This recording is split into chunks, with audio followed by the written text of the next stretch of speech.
There was something magical about the 1970s. Gas was cheap, the highways were open, and the car industry was still full of wild ideas. Automakers big and small tried to capture the imagination of the American driver. Some of those names are still around today, but others, well, they slipped away, like old friends we just don't see anymore. Today, we're looking at 15 forgotten car brands from the 70s that no longer exist. Each one had its moment in the sun, and each one left behind stories worth remembering. 1. American Motors, AMC. AMC was the little company that could. Born from a merger of Nash and Hudson, AMC gave us quirky favorites like the Gremlin, the Pacer, and the AMC Eagle. They weren't afraid to take risks, sometimes too many. By the late 1970s, foreign imports and Detroit's Big Three squeezed AMC out.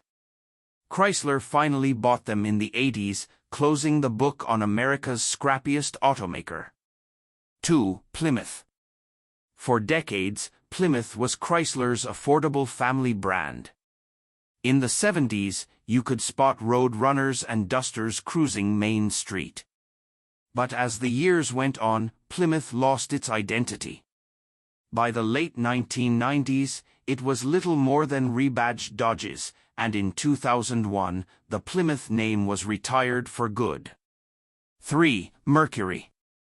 Mercury was Ford's middle child, fancier than a Ford, but not quite a Lincoln. Cars like the Cougar and the Marquis carried a certain 70s swagger. But as tastes changed, Mercury's niche disappeared. Ford pulled the plug in 2010, leaving behind a brand once made for families who wanted just a little more style. 4. Oldsmobile. Oldsmobile was one of America's oldest car brands, tracing its roots back to the 1800s. In the 70s, the Cutlass was everywhere, on freeways, in driveways, and even in high school parking lots. But after decades of falling sales, GM let Oldsmobile go in 2004. For many, it felt like losing a part of the American road. 5. Pontiac. If you grew up in the 70s, chances are you dreamed of a Pontiac. From the Trans Am to the Grand Prix, Pontiac was all about speed and style. The famous Firebird became a symbol of muscle car cool. But GM's restructuring in 2009 spelled the end. Today, Pontiac lives on only in memories and movies. 6. Studebaker, lingering legacy. Technically, Studebaker stopped U.S. production in the mid-60s, but its Canadian-built cars carried into the early 70s. For generations, Studebaker had been a household name, building everything from wagons to muscle cars. By the time the 70s arrived, their time had passed. Still, many remember the bullet-nosed Studebakers as some of the most unique cars ever made.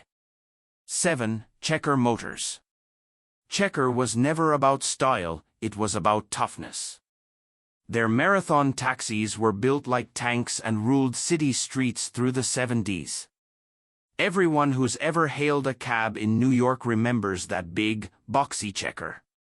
But outside of taxis, sales were low, and by 1982, Checker stopped making cars altogether. 8. DeSoto. DeSoto was already fading by the 70s, but a few were still on the road. Originally launched by Chrysler in the 1920s, DeSoto was meant to fill a gap between Dodge and Chrysler. By the late 50s, though, competition from within the company sealed its fate. By the time the 70s rolled around, DeSoto was already a ghost of the past. 9. Bricklin. The Bricklin SV1 was a bold Canadian-American experiment in safety and style. With gullwing doors and wild colors, it looked like a car from the future.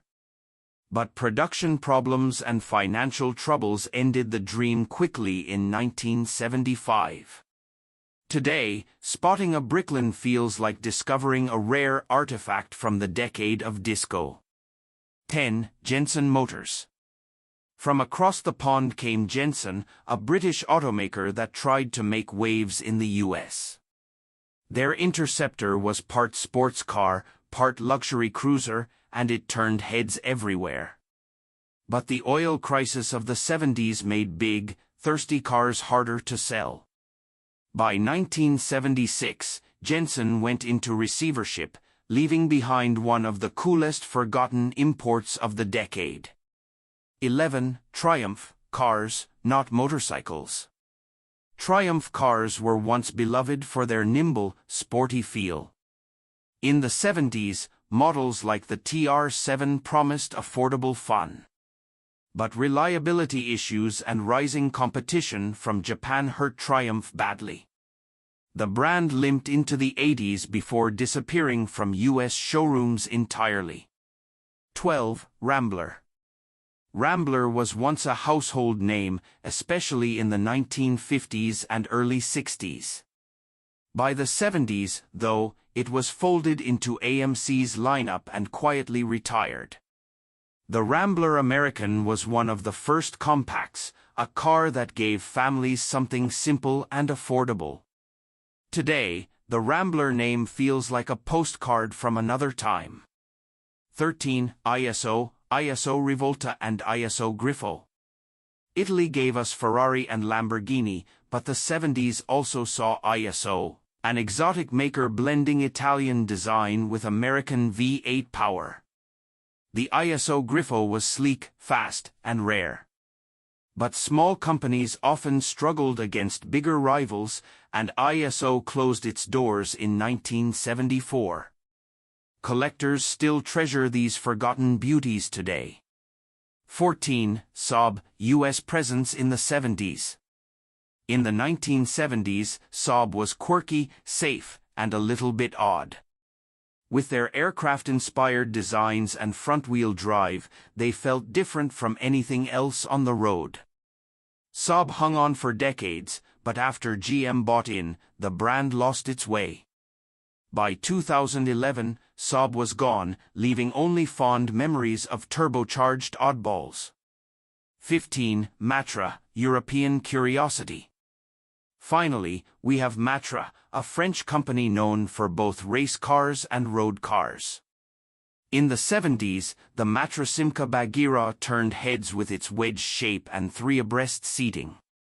It was daring, different, and very French. But by the 80s, Matra shifted away from cars, leaving behind a fascinating 70s experiment. The 1970s were a golden age for cars, full of daring experiments and unforgettable designs. Some names, like Pontiac and Oldsmobile, still echo in our hearts. Others are nearly forgotten, living on only in dusty photos and the occasional sighting at a car show. Which of these brands do you remember? Did you or your family drive one of them? Share your stories in the comments, we'd love to hear them. And if you enjoyed this trip down memory lane, don't forget to like, subscribe, and join us next time, here on Black and White American.